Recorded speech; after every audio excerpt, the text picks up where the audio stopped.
Summer's often kind of a weird season for a boutique owner, especially if you're not in a tourist town. We're selling through spring and summer. We're getting ready to bring fall into our stores. But what does the timing look like in between? Like, what are we doing for July, August, September? What does that flow look like? That's exactly what I'm going to teach you here today, because so many boutique owners come to me frantic in July and August, just sort of freaking out about how they're going to get through inventory and move into fall. So if we haven't met yet, hi, I'm Emily Benson. I'm a retail strategist and founder of Boutique Training Academy. I'm also host of the Boost Your Boutique podcast. I have been doing this forever. I've helped thousands and thousands of boutique owners start, grow, and scale their businesses, all while maintaining their profitability. So that is what I keep in mind as we go through any training that I'm teaching you, and in particular this one, because the focus of this 3-part series that we're on video 3 for is all about your summer to fall profit strategy. Yes, you can have a strategy. I think a lot of people get lost in the summer, where are we? So in today's video, this is what we're going to cover. First is what to expect in this late summer, early fall time period, how to think about the timing of bringing in items, marking things down. I also want to talk about tax-free weekends and any sort of promotions you might think about doing during this time period. And lastly, I want to talk you through, before this big holiday rush starts, what should you be thinking about? Fall and holiday are our biggest seasons in boutique land and pretty much across the board in retail. So what do you need to be doing now to set yourself up for success for the end of the year? So let's talk about the overview of June, July, August, September, and then kind of what comes after. So we already talked about why J months are not bad. They're just transition months. So June, you still should be in full price. Spring and summer especially, styles. Then once we hit July, things kind of slow down. And this, again, is not due in part to what you're selling. It's due in part to the fact that people are tired. They're checking in that halfway mark. They're on vacation. Their kids are home. There's a lot going on in July. And so I don't want you to think that J is a slow month. It's naturally a bit of a month off. So I always want you to be taking your own vacation. I want you to close the store to do any repairs that you might need to do. This also might be a time where you shut down your website for a week and relaunch it with a refreshed look. Again, you have the opportunity in July to disappear a little bit and then come back even stronger. So I want you to utilize it. Do not stress about sales in July. Hopefully we've already planned and you know what you're going to do in July. So the idea of stressing about sales in July to me is silly. That's not a month to stress about sales. It's make as much as you can. It's not going to be your highest month of the year, and that's okay. Unless you're in a tourist town. If you are in a tourist town, then yes, this might be your highest month ever, June, July, and August. So if that's you, then we're going at full price. We're selling as much at full price as we can. We're moving through as we have the traffic through the store. Okay. So I do want to have that little asterisk that if you are in a tourist area or somewhere where people come to in the summer specifically, this might be a little bit different for you. Okay. So just take it with a grain of salt. August and September are totally regionally specific. I live outside Boston. August is still very hot for us, and we actually don't even go back to school until September in most parts of the state. I know if you're in the South or a different area, you've been hot for a while. You might be going back to school in July or early August. So some of this is going to depend on just where you are and knowing what your customer needs and is going through. So August usually is when we see tax-free weekends because your state wants to give a little bit of money back to the consumer to encourage the economy, to encourage you to shop a little bit for that back to school season. So if you do live in a state where you're having a tax-free weekend, promote it, do something special. Again, it's sort of a benefit to you too, because you don't have to collect the sales tax, but I would plan on maybe doing an event that weekend, doing a party, letting people know hey, you're going to actually save money this weekend without me doing anything to my product. Maybe I'll give you a little bit more of a discount because, I get to save on sales tax, dealing with reporting it for this weekend. That is a nice opportunity for you to do something special for your customers. If you don't have a tax-free weekend, this is when we start to do back to school. Now, oftentimes people will say, what inventory am I doing? It's still hot outside, but everyone's sick of their summer stuff. They already have their shorts. They already, have these bright color things. This is where we start to shift the color palette, not necessarily the weight of the item. So again, we're thinking about who are we selling to? Where are they located? What is their daily life like? Now, that's not to say you couldn't sell heavy, long sleeve items in the summer because so many people are sitting inside with air conditioning. But I do want to be respectful of color palette changes. We are moving to a fall color palette, which is always inclusive. I like to think of fall leaves. So we're getting our olive greens, we're getting our yellows, our oranges. This is where navy blue and burgundy can come in and really enrich your assortment colors. Also, we're moving materials, prints, fabrics. This is where we can do more tweed. We can do more chunky knit things. I also feel like fall is really amazing for plaids. In fall, recently, we've had a lot of trends, like the puffer jacket, the shacket. Some of those things are going to trend differently this year because it's tending to stay hotter for longer. Some of those heavier weight items, you may want to wait until September to put out, even October. Now, again, like I said, people are in air conditioning. If you think you have items that are a good third piece, then yes, maybe you do offer those in the summer. But again, I would be selective about what I do. I think that, the biggest shift during August is color, print, and texture.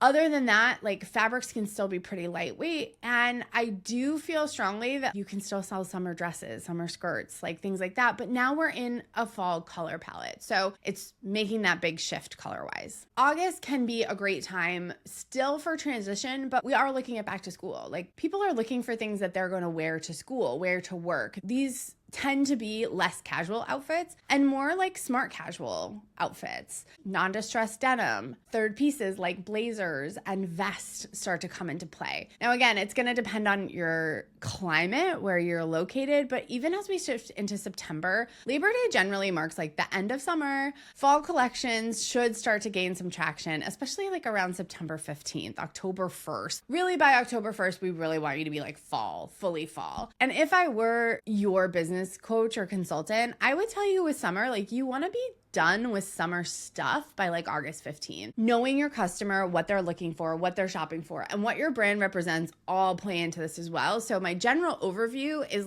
this is a transition time. We are ramping up. Generally, we see out of these 3 months, September be the highest sales month, August is the next highest, and July would be the lowest. We are ramping up into sales, which means you do want to ramp up your new inventory. And how you do that is by getting rid of summer and slowly transitioning into fall through color and pattern and texture. Let's talk a little bit more about that tax-free weekend idea, or I have a lot of people that will do sort of a back-to-school event or anniversary event in August. If you're going to do this, and especially if it's a tax-free weekend, I want you to think about, like I said, offering another incentive to get people in the door, whether that's adding other vendors, whether it is a discount, some sort of special event. I even have a lot of people that would invite the radio station to come on down. I think there's so many opportunities that we don't always think of. We're we're going to make an event on Facebook. That's great. And yes, please do that. But also think about all the other places that you can advertise. Whether you're online or brick and mortar, you have opportunity to really advertise in a lot of spots where your cold audience, that ideal customer that you want to bring in, is hanging out already. Where are they naturally going to see that post? For these events, make sure you have good staff. I think it's important for you not to be the only person and to have someone ringing up for you or have someone working the dressing rooms, running back items for you. If you're doing any kind of pop-up event, bring someone else with you. Have a little bit of help so you get a break. You can walk the event, things like that. This is also a great time to just introduce fall. This is your fall launch. So you're going to bring out fall items. It's a nice time to focus. I think so often we really just think we can bring new arrivals in all the time, but this is an opportunity to have one big splashy new arrival, and then maybe you update it after that. But you want to help show your customer that it's time to transition to fall. So you actually have to display that, reinforce it, and promote it. In terms of other promotions that you can offer during this time, Labor Day is a no-brainer. Because I said it's really the end of summer, this is that great time to just go really deep on anything left over. If you brought something in March, April, May, and it hasn't sold well, or you still have lingering pieces by September 1st or 2nd, it's done. Just mark it 50% off, 60% off. It's okay at the the end of season to take a big hit on some items. Now, you don't want to do it for everything. And like, I don't want to advocate everyone just marking everything down, but like, I don't want you to end the year with a lot of summer and spring inventory left. This is the opportunity you have to really set yourself up for that end of year. Like, you don't have a ton of inventory. I don't think enough people are thinking, what can I do today so that on December 31st, I have like no inventory left. Remember, we get taxed on the inventory that we have remaining at the end of the year. So you really want to get that inventory level down so that you don't pay extra taxes on it. Like, that sounds crazy, but in a lot of places, we've seen people have to pay extra taxes because they've just like, they have so much inventory, they bulked up that year. So I do want to give you that heads up that that is coming. And yeah, it's September, but we have 4 months, and that's not a lot of time, especially when you're going to be crazy busy from like September 15th right through Christmas. You might want to do something also where you bundle new and old together. So let's say you've just launched your fall assortment, but you still have summer clearance in the back. You could offer to customers, hey, you buy a new arrival, you get an extra % discount off on that clearance style, or grab something from the sale rack for an extra 50% off that price. At a certain point, if you have a ton of inventory, it really is about moving units, not about making money at that point. Like, I want you to be profitable, but so many people sit on inventory for so long, and it's just like, it's not helping you. We've got to get rid of it, and we've got to get the cash in the bank so that you can make those new buys. So this is a really nice time to naturally do it. I find when people do really deep discount sales at sort of off times of the year, customers will say, oh no, are they going out of business? This is not one of those times. Labor Day, July, like there's certain times of the year we know things are just going to be a lower price, and everyone's accepted that. So play into that, because you don't want people to think that something's wrong in your boutique. Even if you think something's wrong, you don't want to let other people know, right? You want that perception to be, yes, we're in line with the retail calendar. We do kind of what everyone else is doing in our own way, of course. But Labor Day and July are probably your 2 biggest opportunities to really go deep discount on items that have just been lingering and frankly, you're sick of looking at. Even if you don't have a kid store or a bookstore or something that like sells back to school supplies, you can still market the back to school freshness. Like, I loved in the movie You've Got Mail, Tom Hanks says, I'd love to send you a bouquet of freshly sharpened pencils. And that just to me exemplifies September. It's like that September, it's a little bit chillier. It's, you know, you feel like, ooh, there's like a freshness in the air. Everyone wants to start something new in September. And so I think if you can play into that new wardrobe, fresh look, how are you going to like start off this new kind of season? Those are great ways to market to a customer that might not really like be going back to school, but you know, we've all had that feeling in September going back to school. So I think it's important to tap into that nostalgia and give your customer a reason to focus on themselves and feeling their best for this new season. Overall, with this summer to fall transition, I want to be so clear. If you don't get anything else from this other than please watch your weather and please watch when back to school starts, like those are the 2 big things that with timing, you got to get right. I've seen so many people put out puffer jackets in September, not sell them, and it's a disaster. Or I've seen people hold on to summer inventory for far too long, and then it's September and they're like, I have no money for fall. It's like, well,